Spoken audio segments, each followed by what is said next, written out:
अभी सेठ को पता चलेगा तो क्या होगा? कौन बताएगा सेठ को? अबे जो ये 40 किलो का सिलेंडर लेके जाएगा, 10 किलो गैस जलाने के बाद सिलेंडर ही खाली हो जाएगा, तो वो सेठ को नहीं बताएगा। हमारा काम है सिर्फ वजन पूरा करके देना, ठीक है ना? बाकी किसी को भनक तक भी नहीं लगेगी, क्योंकि रमजान की वजह से रश चल रहा है, सब अपने चक्रों में है। अबे सेठ आ गया।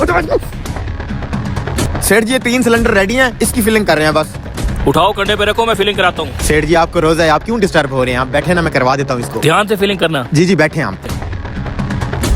चल 30 किलो पानी पूरा हो गया है, अब 10 किलो इसके ऊपर गैस भर दे। कष्ट आ गया, शकूर भाई का सिलेंडर दे दो, ये लो पेमेंट। हाँ, सिलेंडर रेडी है। जी जी सेठ, रेडी है। जल्दी से लोड करवाओ। जो गैस हमने बचाई, अब उसका जुगाड़ लगा लो। हाँ लगा। हेलो उस्ताद कैंची। हाँ बोलो। हाँ, तेरी गैस का जुगाड़ लगा लिया है मैंने, आकर ले जा और ईद का खर्चा दे जा मुझे। मैं नहीं आ सकता, तुम खुद आ जाओ। अभी मैं कैसे देने आऊंगा? मेरा सेठ बैठा है, तू आजा चुपके से। मेरा भी सेठ बैठा है, मैं नहीं आ सकता, तुम आ जाओ। अच्छा ठीक है, सेठ इधर उधर होता है तो मैं खुद आ जाता हूँ।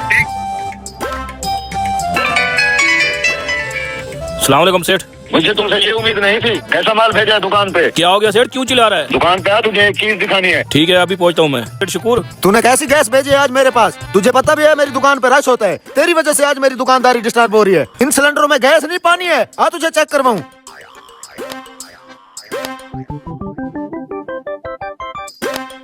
उस्ताद शकूर, टेंशन ना ले, मैंने एक सिलेंडर का बंदोबस्त कर लिया है, मेरे बंदे आने वाले हैं। उस्ताद कैंची, जल्दी से सिलेंडर उतार ले, सेठ के पहुंचने से पहले मैंने दुकान पे पहुंचना है। और खर्चा लगवा जरा। ओ कमीनो, तुम दोनों।